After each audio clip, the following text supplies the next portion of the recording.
saudara, selamat bertemu kembali. Pada kesempatan ini saya akan berbicara tentang 5 kebiasaan buruk yang membunuh pertumbuhan rohani kita.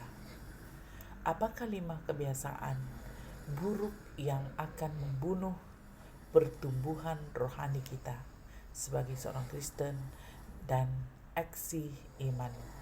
Apa perkara yang boleh Anda pikirkan? Yang pertama adalah kemarahan yang jahat. Sangat cepat kehilangan sabar. Kedua, kemarahan yang panjang. Ketiga, kemarahan yang tanpa kawalan. Keempat, kemarahan yang mengakibatkan dendam. Ini boleh membunuh kerohanian kita sebagai seorang Kristen, yaitu kemarahan yang jahat. Jadi kemarahan yang jahat ini tadi saya sudah jelaskan, sangat cepat kehilangan sabar. Sikit-sikit dia marah, sikit-sikit dia marah. Jadi kemarahan yang panjang ini dia tidak marah dalam 1-2 menit, tetapi dia sepanjang hari, bahkan 2 hari, bahkan lama-lama dari itu. Bahkan kemarahan yang tanpa kawalan. Kalau dia marah, dia tidak dapat mengawal dirinya. Dia mau memukul, dia mau menumbuk, bahkan mau membunuh orang. Dan kemarahan yang mengakibatkan dendam yang berlarutan. Inilah kemarahan yang buruk, ya. Kemarahan berasal dari kata marah. Dalam bahasa Inggris, wrath or anger. Dalam bahasa Latin, ira adalah suatu emosi yang secara fisik yang mengakibatkan antara lain peningkatan denyut jantung, tekanan darah naik, serta tingkat adrenalin dan noradrenalin, ya, yang membuat dia menaik begitu.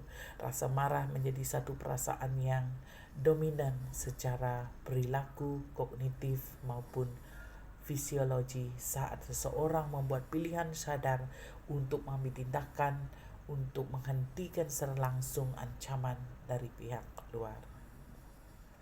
Oke, Yakobus pasal 1 19 hingga 21 mengatakan, "Hai saudara-saudara yang ku kasihi, ingatlah hal ini, setiap orang adalah cepat untuk mendengar tetapi lambat untuk berkata-kata, dan juga lambat untuk marah. Sebab amarah manusia tidak mengerjakan kebenaran di hadapan Allah. Sebab itu buanglah segala sesuatu yang kotor dan kejahatan yang begitu banyak itu, dan terimalah dengan lemah lembut firman yang tertanam di dalam hatimu, yang berkuasa menyelamatkan jiwamu."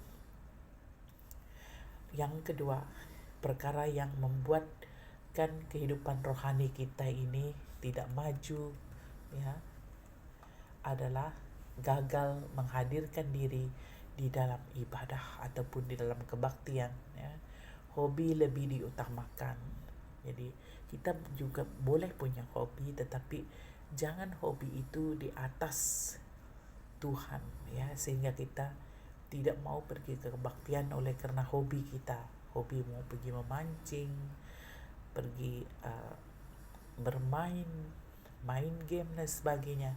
Tidur diutamakan, ya. Gagal menghadirkan diri dalam ibadah karena masih mau tidur, rasa lemah badan, masih mau tidur, malas beribadah, dan selalu main game.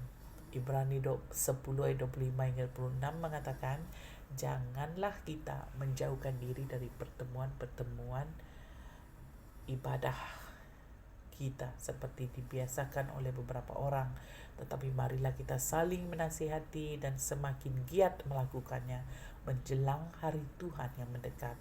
Sebab jika kita sengaja berbuat dosa sesudah memperoleh pengetahuan tentang kebenaran, maka tidak ada lagi korban untuk menghapus dosa itu." Nah, itu saudara yang sempat saya kongsikan bersama dengan kita pada hari ini, dan kita akan bertemu di lain kesempatan. Tuhan Yesus memberkati.